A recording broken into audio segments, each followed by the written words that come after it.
It's Thursday, September 21st, and this is Geeknights. Tonight we discuss why ice hockey is awesome. Let's do this. You know, I really can't complain about my job because they pay me better than IBM. I make quite a bit of money considering how little work I do, at least in terms of technical work.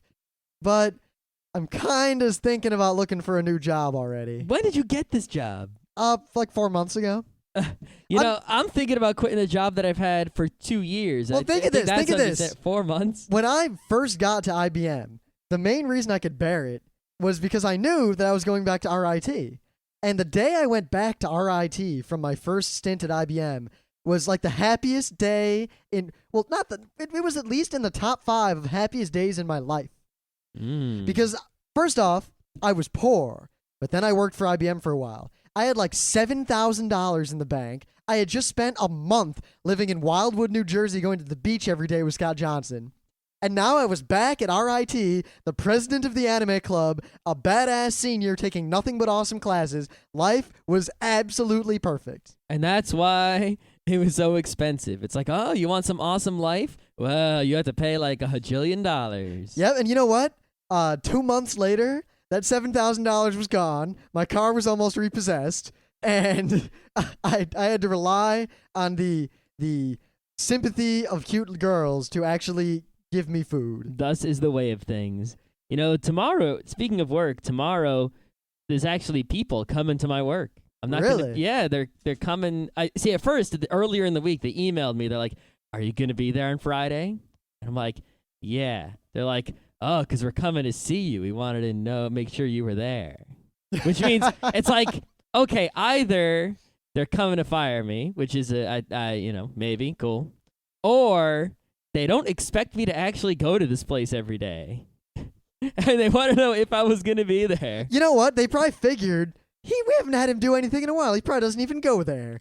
Well, I'm technically doing something, but there's like no deadline or anything. I'm just kind of have these open tasks that I work on slowly, and whenever they ask me to report on my progress, they're very pleased.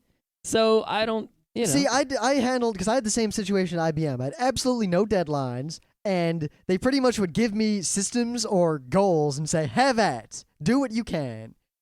I would do as much as I could because I had nothing else to do at work. I mean, you can only surf the internet for so long. Yeah.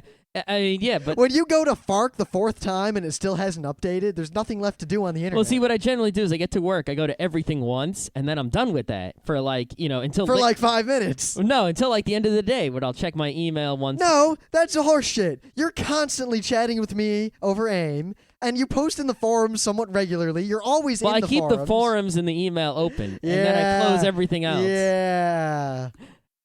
See, basically, I work and read FARC and read our forum and read Slashdot and chat simultaneously no matter where I am. And yet I do enough work to where they're always very pleased with what I do. It's kind of weird. The thing is, like, I replaced the time I would do work. I end up, like, reading a comic or... See, I can't do anything like that. Playing a GBA game. I mean, I guess... DS game. The thing is, I do all the work I can do. It's not that I'm slacking from work at this new job. It's more that the work is all just kind of stupid.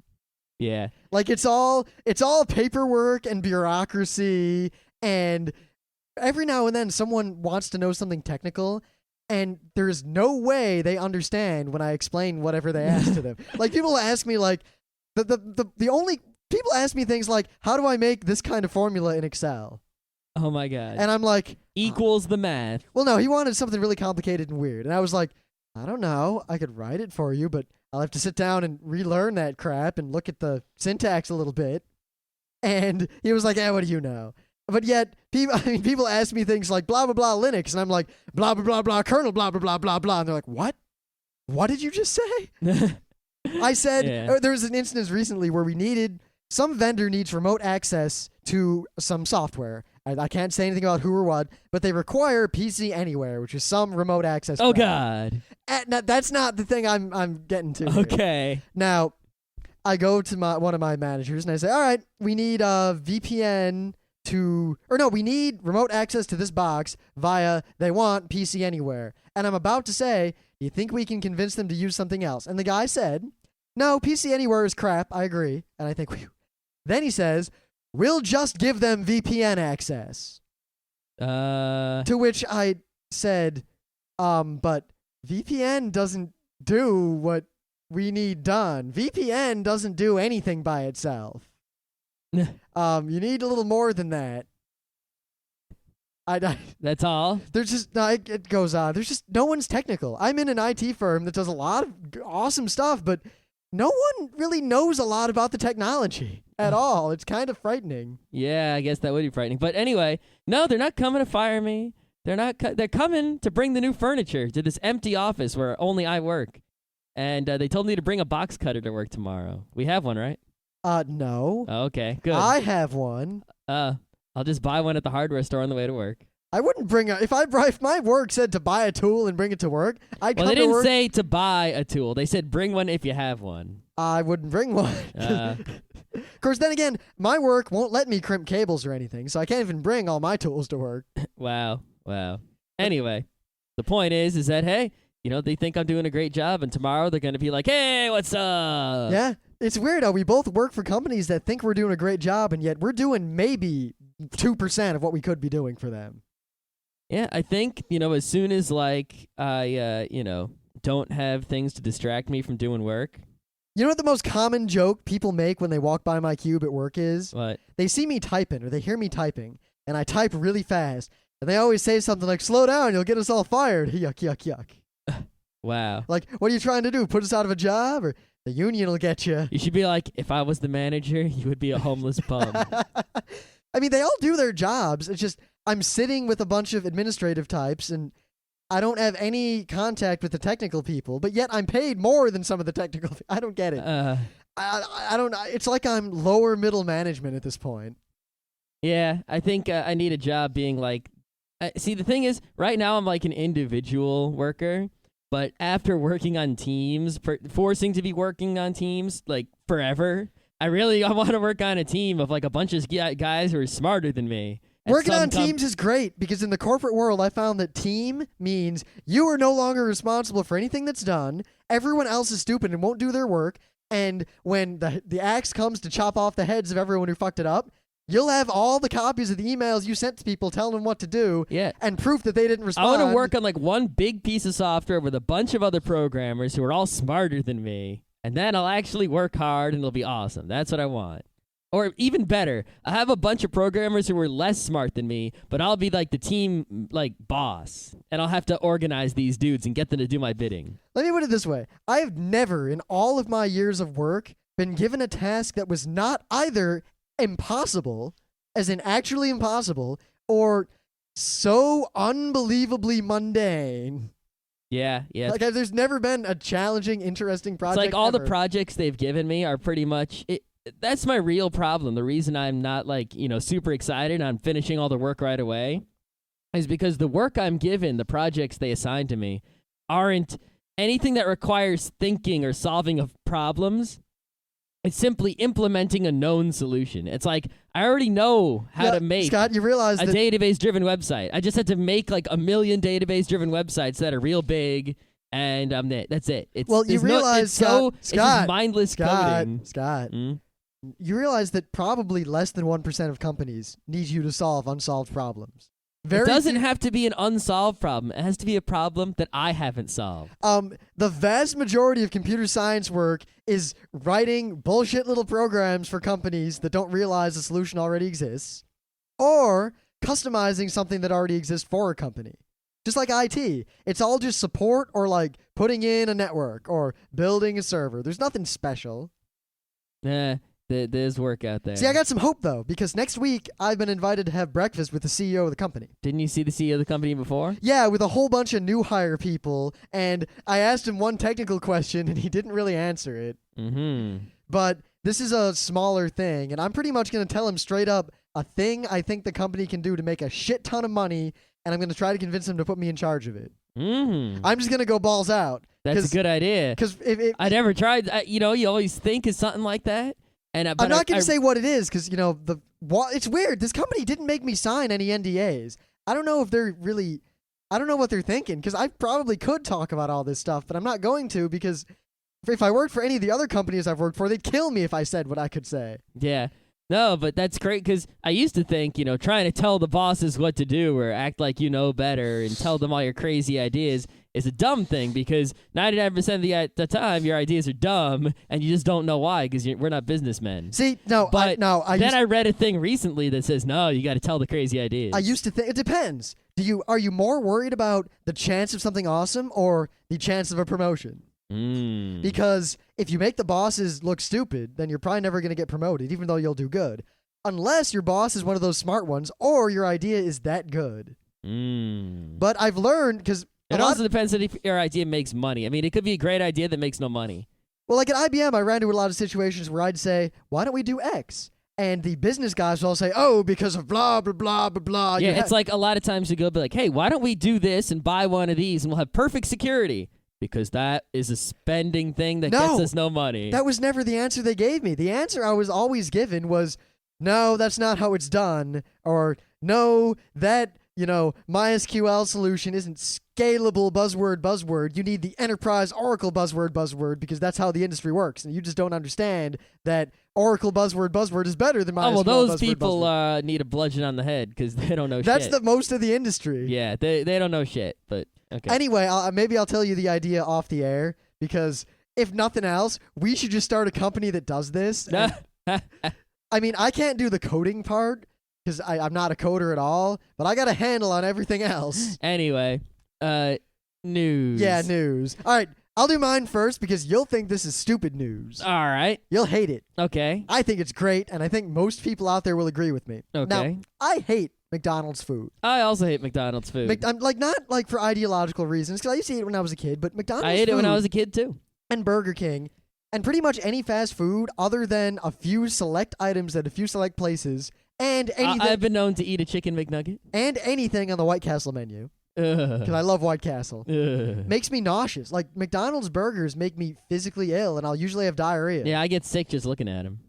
No, I don't get sick looking at them, but I get sick if I actually eat them. Yeah, I just don't eat fast food However, except for rare occasions. There is one thing that is perhaps one of the greatest things ever given unto man by technology, and that is the McDonald's breakfast. Bargle. McDonald's breakfast sandwiches are so amazing. Bargle. See, you never had that experience of, waking up at 9 o'clock and looking around and realizing that it's before 11. I can go and get a McDonald's breakfast. I mean, how many times... I'll eat an Eggo waffle. I'll better off. Now, how many times would I go... Eggos are disgusting. You're telling me Eggos are disgusting, but a McDonald's breakfast is okay? So how many times would I go out? I wake up and it's like 10:10, and I think, I want a McDonald's breakfast. And I try to go get it, but then they're not serving breakfast anymore because they stopped serving it. Well...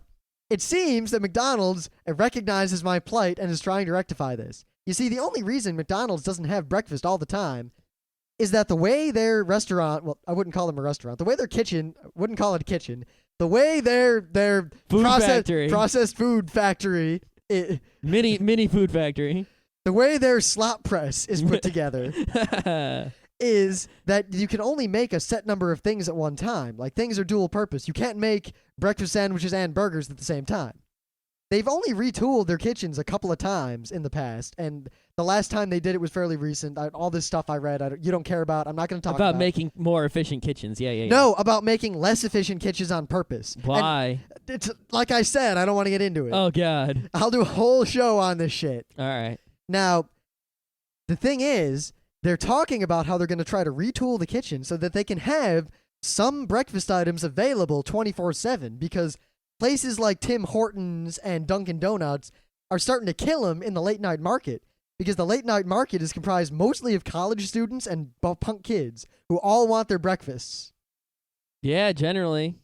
That's what that is. A lot of people want breakfast, late at night. I mean, how many times do you go to the diner for dinner and you get waffles or French toast? God, or you realize I've probably ordered breakfast at diners more than I've ordered any other food at diners ever. Yeah, bro, I think that's exactly right. I mean, yet I rarely go to diners at breakfast time. Yeah, I mean, until very recently, I pretty much would only order breakfast at diners because I was always afraid that the other food would be nasty. The food's not nasty. It's great until you get food poisoning. I know. So breakfast is always Curse a safe you, Yankee bet because Clipper. it's bread and sugar and fruit. Anyway, my news. A breakfast is comprised mostly of egg, meat, and more egg. Egg and meat can also be included as long as that meat is bacon. No, it's got to be sausage and No. Canadian bacon. No, it's no good. Or a breakfast steak. I'm okay with a breakfast steak. No, it's no good either. Steak is a dinner. Anyway. Steak and eggs. No. So What kind of BS news do you have? You can't beat the McDonald's breakfast. Link, the guy with the sword and the shield, Yeah. he's left-handed. Yep. You probably didn't know that. Yeah, you probably never noticed. You know what? And our listeners, they probably all knew that. Yeah, probably. But if you didn't know, Link, Link, To quote- who comes to town, To save the day. Yeah. He has always been Forget it. left-handed. The shield has always been held in the right, It is great. and the sword has always been held in the left, and that is the way it has been. However, Zelda Wii is coming out, and apparently Miyamoto realized that most people are right-handed. So, first off, this news is basically a big double deuce to anyone who's actually left-handed. Well, no, because they... So...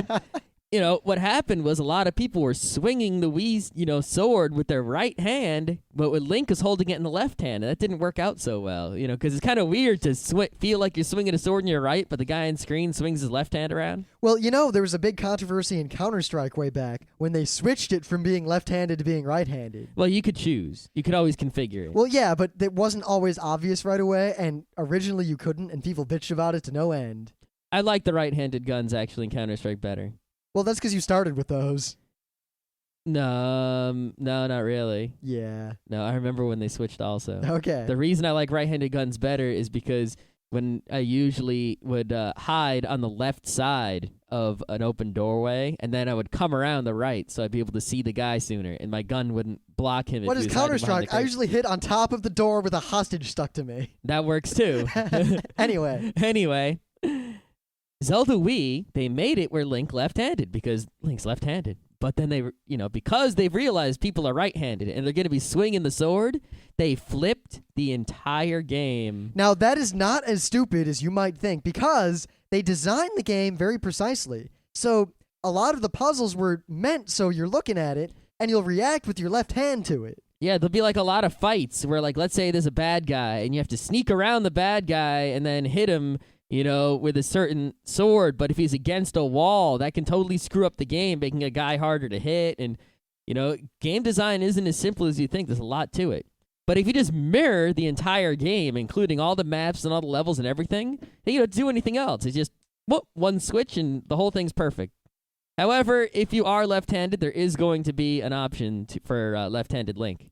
But it won't be left-handed world. No. It'll be right-handed world. Yeah, So and- you'll be, just like you are in real life, a left-handed man or woman in a right-handed world.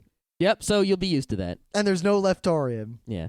The thing is, people are still uncertain because there is still a GameCube version of Twilight Princess. They already said that the GameCube version is also going to be flipped. Did they? Because Yes. I didn't. Because I saw a link that said so and so confirms GameCube version also flipped, but when I clicked on the link, it didn't say anything like that.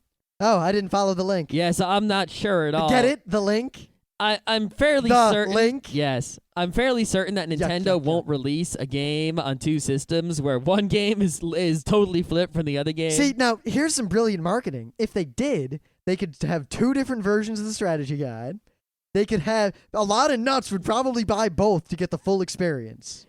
I might, but not like right away. Like I'd wait for the GameCube version to be wicked cheap, like $20. How weird would that be to play? Like, imagine playing Mario. Somebody make a Flash version of Mario Brothers 1 that's identical except you play from right to left. Oh my god, we got to do that. That's brilliant. That's genius. That'll get that. That is going to be the Front Row Cruise project. At least one level of it because we can do that. We can do that easily. Right to left Mario. Right to left Mario. What if we just took Zelda 1 and we took the whole map, every map, and just went whoop? Like we kept the game exactly the same. We just flipped the whole overworld so the graveyard was in the top right instead of the top left. I think I'd rather do the Mario one because that would be so weird. God, would that be weird? The Zelda one wouldn't be that weird, just like a new map. See, the thing is this problem was solved way back in the day by a very old game known as Pitfall.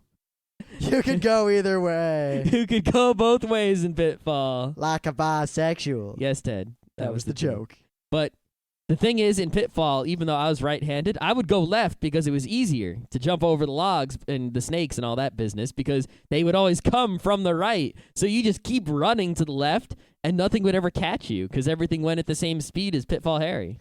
Plus, when you died, I don't recall which way it went, but if you died, you always started on the left side of whatever screen you died on. Yeah, so if you did get hit while you ran onto a screen, you'd skip over that screen immediately. It was pretty good. So, yeah, Pitfall, run to the left. Hello out there, we're on the air. It's hockey night tonight. Tension grows, the whistle blows, and the puck goes down the ice.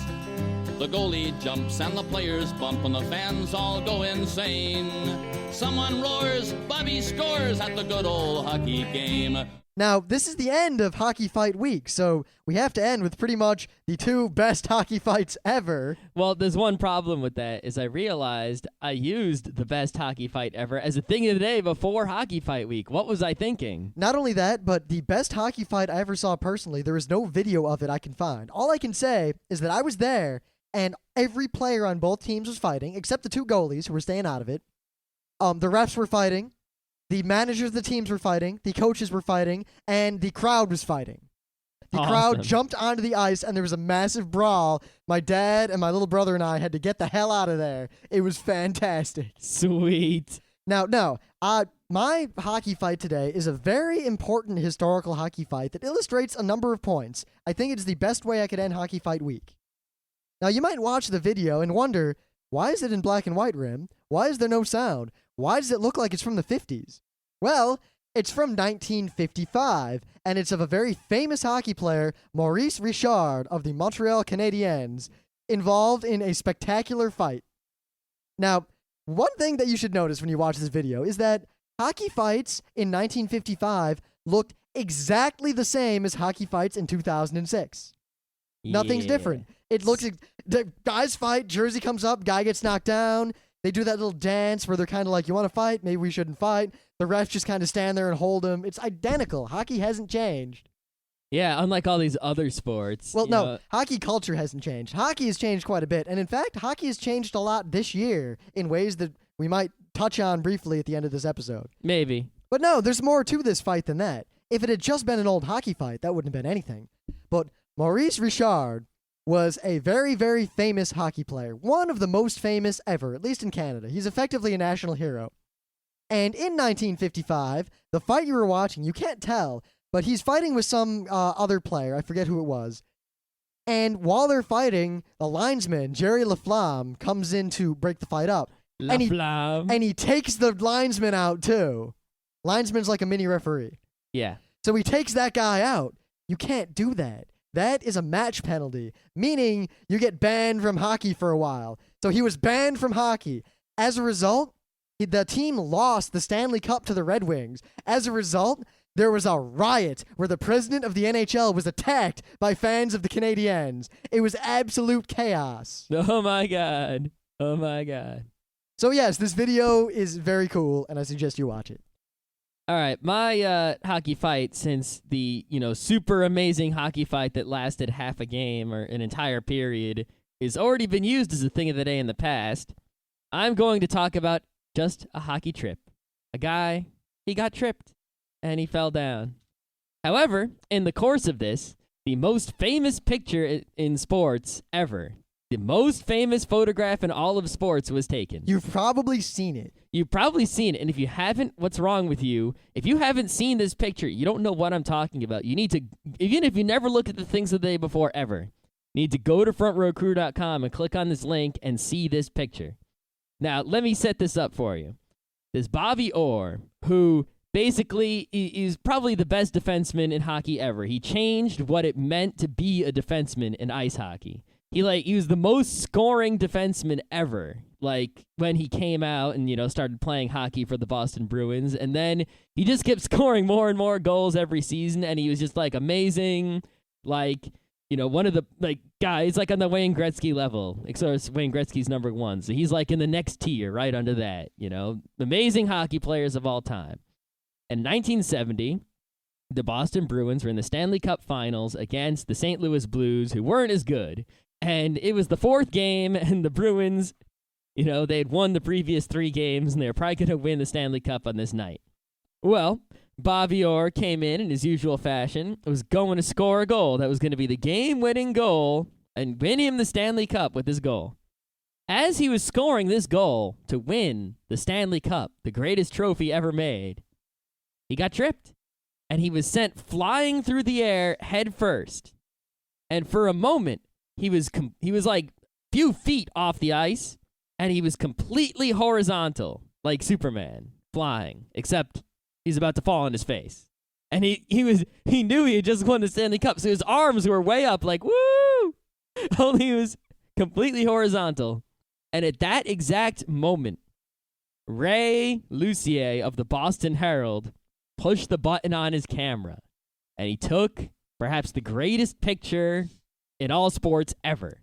See, that's one thing about hockey that, I mean, other sports have their iconic pictures. I mean, there are famous pictures in soccer and everything, but there are so many more of those kinds of pictures in hockey just because of the way hockey is.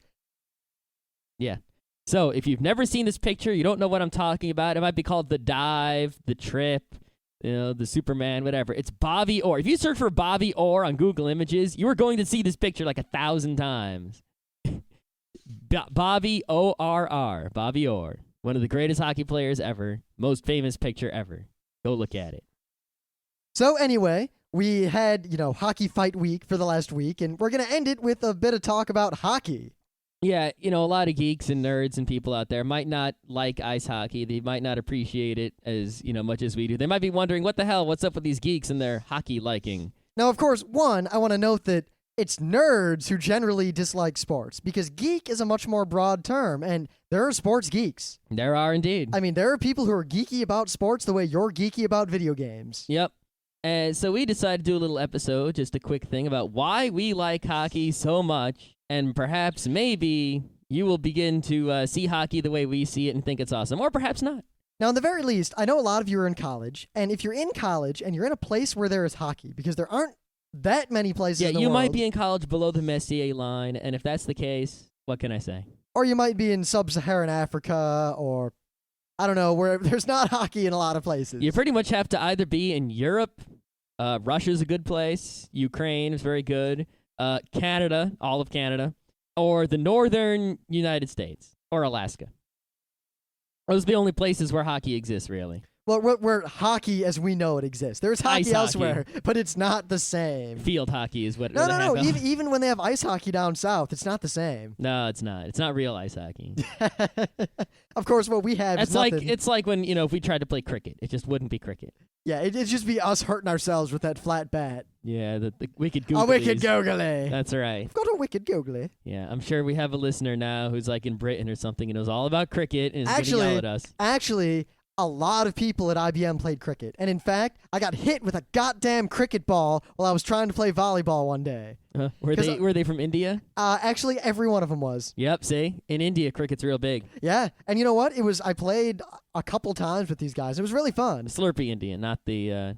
Obviously. Yes, not the casino. The Native Americans were playing crickets. They might have been.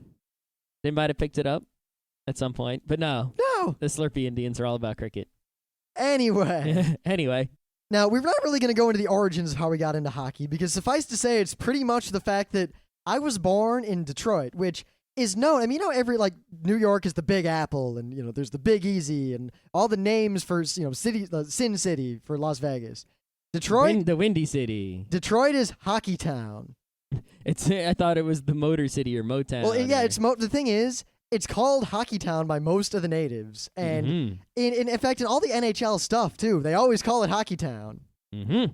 And Detroit takes hockey seriously. If you're in Detroit... Well, I mean, look at the other teams they have to go on. They've got the Detroit Lions. All right. I was going to say, other than the Lions, the Tigers did pretty well this year. This year, but not usually. The Pistons, they're not known for being great.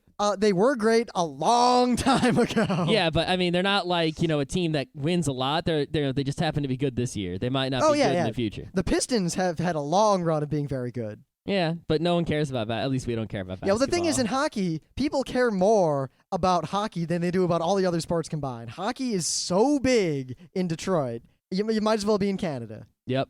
Well, it's pretty close to Canada, so I think that has a lot to do with it. Yeah. Well, when the Red Wings won the Stanley Cup in 1996, when I was a freshman in high school, at the end of that year. That was 96, 95. When they won the Stanley Cup for the first time in however long, the entire southeastern half of the state completely shut down the next day for the biggest freaking parade that the city had ever had. Well, I mean, when the Rangers won the Stanley Cup in 94, who hadn't won since 1940. So that was, 54 years they hadn't won the Stanley Cup, and they won it. There was a parade in New York City, and everyone was crazy. Yeah, it was pretty much the same deal. I mean, they gave us the day off school. I mean, you don't see, there being a parade when the Yankees win the World Series, but when the Rangers win the Stanley Cup, goddamn parade. Yeah, the thing is, when the Red Wings won it again, the same deal. When they won it again, same deal. No, that's the one thing about hockey, to jump right into our main discussion.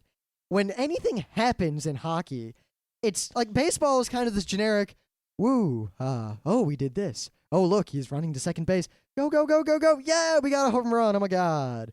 Or basketball, it's 2 points, 2 points, 2, 3, 2, 2, 2, 2. Oh, God, he missed. 2, 2, 2, 2. 3. But hockey is nothing. But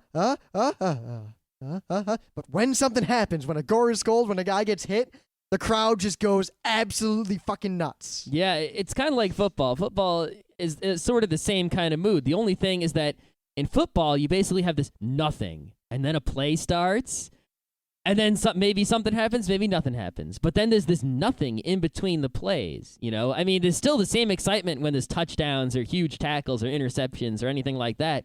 But there's all this time. It's basically like spikes, and some spikes are bigger than others, and it always returns to 0.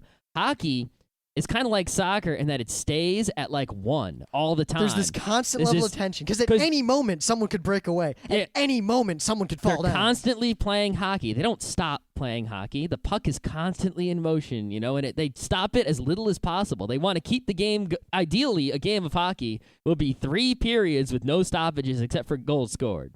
Of course, that never happens. That never happens, but because you go in the box, and for 2 minutes you have to sit in the box. Of course, but the puck is constantly in motion. You're constantly paying attention. You're always at 1, and then it rumbles and spikes all along the way. But the goals aren't so common like basketball that they're unexciting. And the hits, I mean, there are hits all over the place, but the big hits are they're there. It's like doom, doom. It's not like, football where there's a million hits at once and not one of them really gets noticed except for the one that matters. I mean, when a goal gets scored in hockey, it's a lot like, when you see other countries playing soccer or, football out there, and when a goal is scored... Yeah, real football, not American football. Everyone in the crowd, in unison, screams as loud as they can and jump as high as they can, and they don't stop for a while. That's hockey. Yeah, it's really, not only is it every sport, even the sports that aren't fun to watch, like NASCAR or basketball, are real fun to play. Pretty much any sport is fun to play. I can't really think of a boring sport to play. Punch for punch is really kind of stupid. Okay, it's stupid, but it's more fun than, say, watching curling. I was about to bring up curling because curling is really fun. It's really fun. I mean, shuffleboard is fun to play, but to watch, no good. Yeah. Curling, I imagine, is very similar to shuffleboard on ice, so it's the same kind of thing. You know what I would rather watch than play? Outrunning bears. Okay, yeah. I would rather watch that than play it. The bull thing in Spain? Yeah. I'd rather watch that and not participate. Although, successfully participating, that has to be hella fun. Yeah, the thing is, I get more adrenaline rushes from things that aren't quite as dangerous. Yeah, they should just replace all the bulls with hot naked chicks. That would be awesome. Anyway. Here's some Benny Hill music. Okay. I found out that song's called Yakety Sax. Yeah. I didn't know that.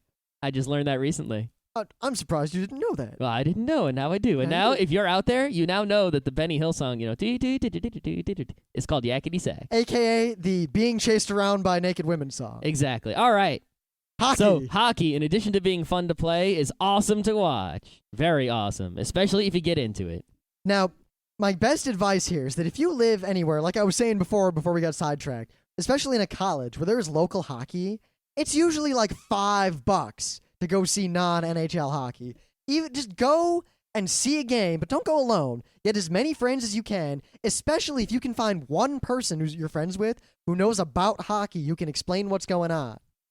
Yeah, that's another thing about hockey is, a lot of people don't really understand completely how it works. I mean, obviously they push the puck around and try to get it in the goal, but not everyone understands like why that hit was okay and why that hit is a penalty, or why did they just stop playing and have a face-off? Or how come guys keep going in and out of the bench all the time, just like Yeah. during play, and also the best way. It's weird because when you watch, like you can tell people who don't know about hockey or people who are new into hockey versus people who know about hockey at a game.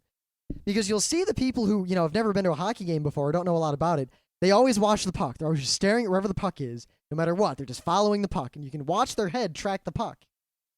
But people who watch hockey and know about it, you'll see, like, something's going on with the puck, but they're looking down ice, watching the setup for what's about to happen. Yeah. There's this flow to hockey, and once it clicks, once you realize, and one day you'll notice that, wait a minute, I'm not even looking at the puck. That's the day at which you can fully appreciate the absolute brilliance that is that sport. Yeah, the number one thing that you have to understand, I think the first thing that you have to learn about watching hockey is the offsides rule. I'm not going to teach you what the offsides rule is, but pretty much, like, if you go to a hockey game and you see some guys, the puck's floating around near that blue line and people are going, oh, or come on, aw, and you're just sitting there going, what? Because it doesn't look like anything happened, and then the whistle blows and they have to have a face-off.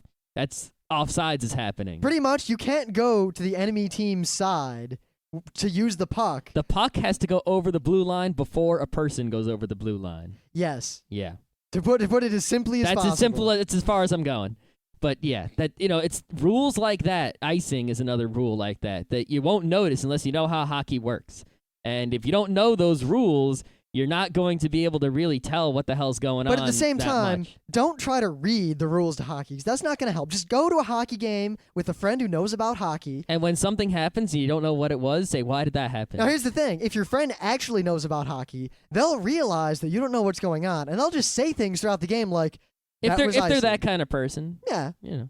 I found that most hockey people are that way. Go to any hockey game, and half the people in the crowd are going, they'll just say under their breath whenever something happens, like, interference, offsides. Or when something's about to happen, they'll be like, ice, ice, ice, ice, ice, yeah.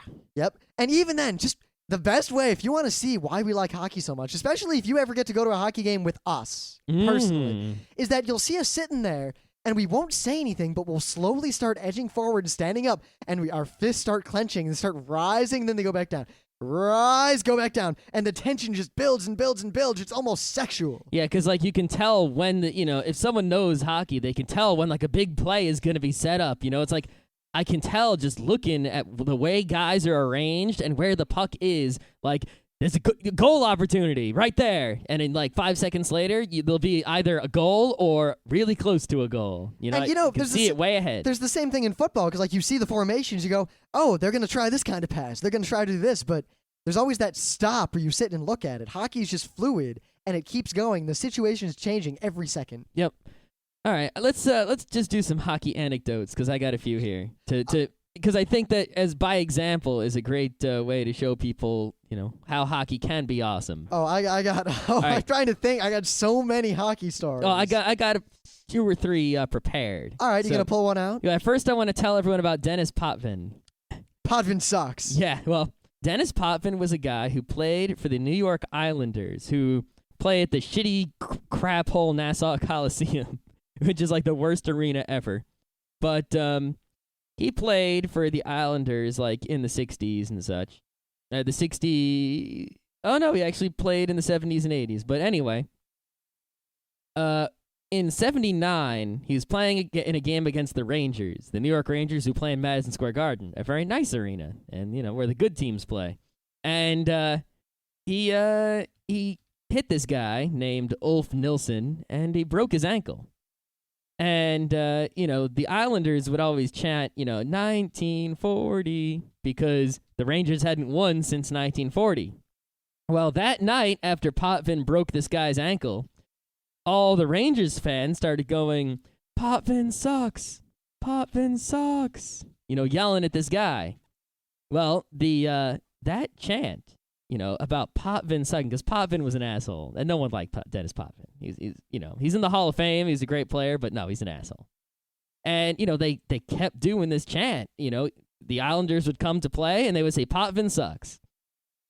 And to this day, even though Dennis Potvin has retired, and even if the New York Rangers are not playing against the Islanders, they might be playing against, like, the LA Kings. Are they even still a team? I don't even think they're still a team, the LA Kings. I don't know. Yeah, I don't think so. I don't think so either. They're playing against the Mighty Ducks of Anaheim, right? And you'll go to Madison Square Garden for a Rangers versus Anaheim, and you will hear someone in the, the crowd of Madison Square Garden go like, doot, doot, doot, doot, doot, doot, doot, doot, doot, doot, doot, doot, dude, and then everyone will say Potvin sucks, even though he's retired and they're not playing the Islanders. Now, see, that is another aspect of hockey that you see more, like you can experience more directly at local games and college games, but even in the NHL, it's there, is that, like soccer, well, football, the game is highly ritualized among the fans and often hilarious. Yeah, there's like a tradition when it comes to hockey. You go to like a baseball game, like if you go to see a Mets game, I'm just using the teams that are my teams because I've been to the games. Yeah, I'll be talking mostly about the Red Wings when we do hockey stuff.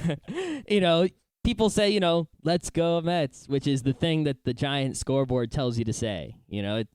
There's some tradition there, but it's not really expressed. You won't notice it unless you know where to look, and you're. Like, RIT, the Red Wings, whenever, they're getting close to a Stanley Cup, the whole thing is they'll play, I want Stanley, I want Stanley, and the whole octopus thing is still alive and strong in Detroit, at least the last time I was going to games there. Yep, and like in hockey, if you score 3 goals in one game, one player scores 3 goals in one game, that's a hat trick. And people throw hats on the ice. Yeah, you throw your hat in the air. That's expected. They throw hats on the ice, It's just like, oh, a bunch of hats show up on the ice. Just there they are. I never threw my hat on the ice. I never threw my hat on the ice because my hat was always too nice to get rid of. Yeah, but I always threw it in the air. But if I had a cheap hat, like a $1 sombrero from the store or like a plastic hat from a bar mitzvah, away it went, Now, if you go to more local hockey games, there's a lot more of that. And we have many anecdotes from RIT. We'll probably do a whole separate show about RIT hockey. Yeah, local teams, like if they don't already have a tradition, they try to create a tradition. It's like, because that's what hockey's all about, is that sort of thing. Yeah, in terms of tradition, rivalries between teams, like in football, a rivalry lasts like, a couple of seasons maybe. Or there'll be like a kind of rivalry. Yeah, it's like, ooh, they played the Super Bowl against each other last year. We're going to make the first Monday Night Football game of next year is those two teams. Hockey, there'll be things like, you fuckers caught us out of the Stanley Cup in 1906. We're coming back. Yeah, it's like one of your guys on your team injured one of our guys in 1937. We still hate you, even though no one involved with either of those teams is alive. They don't care. They still hate each other. Yeah, but it's always a good-natured hate. I mean, like I said yesterday, watch any hockey fight, and usually you'll see the two guys who fought just talking to each other after the fight like, that was great. We had a fight. That was awesome. Yeah, the amount, if you actually counted like the real fights, the fights where people are trying to hurt each other in hockey, and compared it to the number of fights in other sports in which pretty much any fight in another sport is a guy trying to hurt another guy for real. Yeah, most fights you will see that hockey actually has less real fights. Because fights are either wholly consensual or they're part of this tit for tat where, like, a Red Wing will check Claude Lemieux because Claude Lemieux hurt a guy on the Islanders the week before, and that was payback because he didn't get paid back in that game. Something crazy like that. Like, hockey teams look out for each other, too. If someone does something really bad, even if they get away with it, the other teams take note.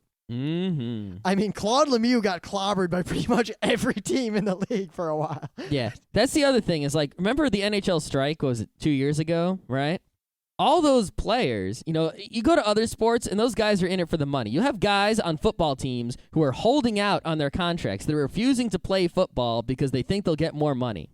Hockey players are crazy. All they care about is playing hockey. They don't give a shit about money. During the strike, they all joined like minor leagues or other leagues or the Canadian leagues. During the strike, most hockey players ran away to Europe because they wanted to play hockey. They didn't care. They just wanted to play hockey. People play hockey because they love it. No one plays hockey for the money because you make more money in other sports. Yeah. I mean, when guys play on like the Olympic team in hockey, you're like, hey, these guys are in the middle of a hockey season. There's a break because there's Olympic hockey going on.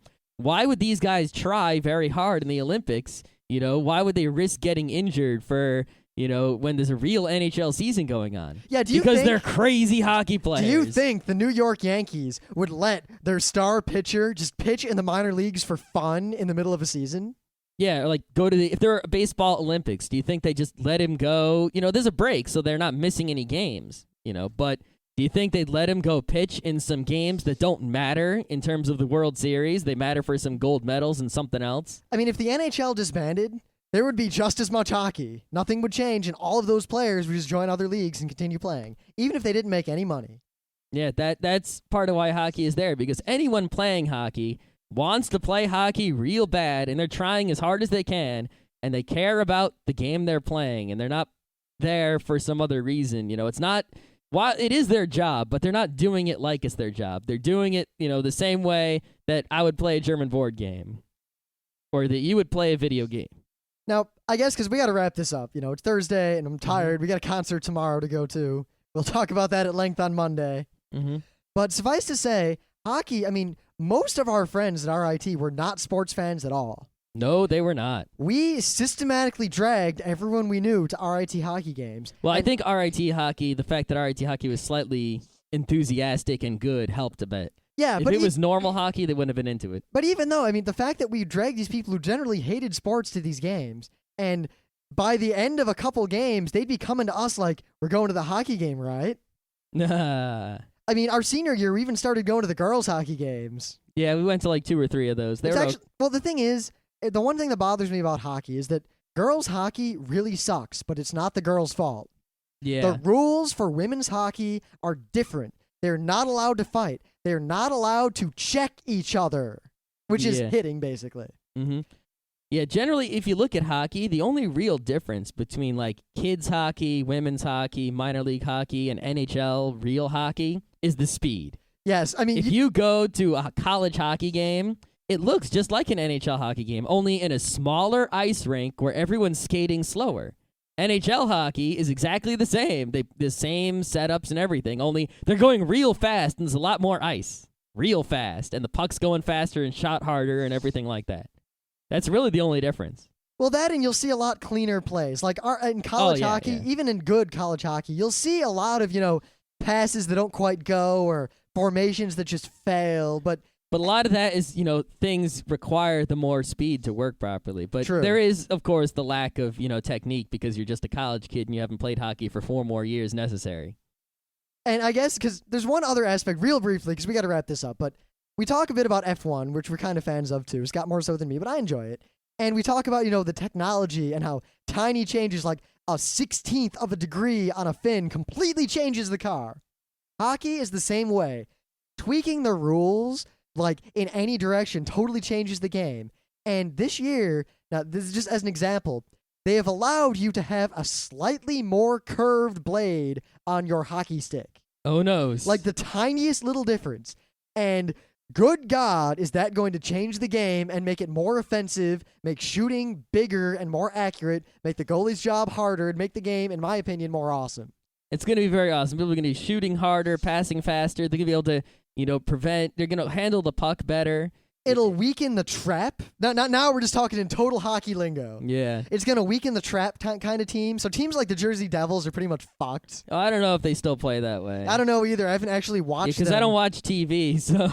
I watched the Jersey Devils, before the strike, and unless they've changed, they really have no chance. Yeah. But anyway, one last thing I want to say. My thing of the day from Monday was Ty Domi, punching Ulf Samuelsson in the face and knocking him out. On Tuesday, Ty Domi retired. Kind of a coincidence. Better call Randy. No, really. I mean, I use him at a thing of the day. The next day he retires. He must have listened to the show. And then said, people are talking about me on some geek show. I better quit. They're on to me. Yeah. So, in closing, hockey's awesome. FrontRowCrew.com. Join the forums. They're crazy. And if you're an RIT student, there should be hockey. You should go to the home hockey games, as many as you can. Though they're not as great as they used to be. They're not. The only difference is they used to win all the time, and now they don't really win all the time because they moved to Division 1. Now, when we say win all the time, we mean win all the time. Yeah, just go to one of their games and look at the ceiling, and you will see all the little championship banners. They don't just give you those, to make your arena look nice. Yeah. Now, if you needed any other endorsement of hockey, RIT, in my opinion, probably the geekiest university in the nation of the United States. Yep, almost And, definitely. I mean, MIT and and Caltech are really geeky, but I think overall RIT has the highest concentration and the greater number of geeks. I think that the only data you need to support that claim is the fact that it is the most piracy of. Yeah, I mean the software FBI. and How many music. times did like the FBI come I to think it was all RIT? customs that came, or it's crazy. The FBI came at least once. Anyway, I mean, I worked for ITS. I saw some shit. yeah. But hockey was so unbelievably popular at RIT. I mean, more people went to hockey games than went to pretty much any other sport that RIT combined. Yeah, and when they played the rivals, the game would sell out, even though the school was full of geeks. I mean, people would walk through the snow in the cold, and that's part of why hockey was important there, because it was cold. That's the sport you could play in this place. And the school had its own ice rink, which is kind of huge also. The nerds who normally spent all day inside playing Counter-Strike Would turn off Counter-Strike, or at least pause it. Yeah, they go to the like they AFK. disconnect from the server, leave it running. They walk out in the snow, in the cold, in the winter to pay $5 to sit on a cold bench in an ice rink to watch some college, bums play ice hockey. To watch some hotel management majors. Yep. Hotel management majors from Canada. I almost said Canada. Yeah, all of RIT's hockey players were hotel management majors from Canada. Yeah, fancy that. Yeah. Anyway, most of them were. Some of them were real majors. I mean, one guy was like a painter, right? And he painted like a picture of hockey, and they auctioned it off. Yeah. Oh God, I just remember we got stories about RIT hockey players that lived next door to us in Colony. We have lots of stories about RIT. We're gonna do an hockey. RIT hockey episode in the future. Yeah. I'll leave it at that. Mm-hmm.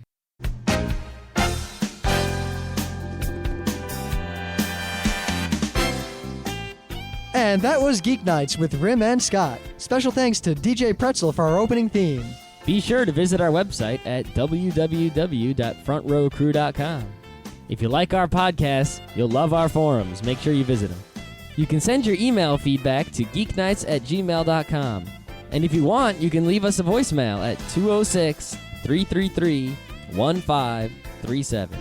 Geek Nights airs every weeknight, Monday through Thursday. Geeknights is recorded with absolutely no studio and no audience. But unlike those other talk shows, it's actually recorded at night.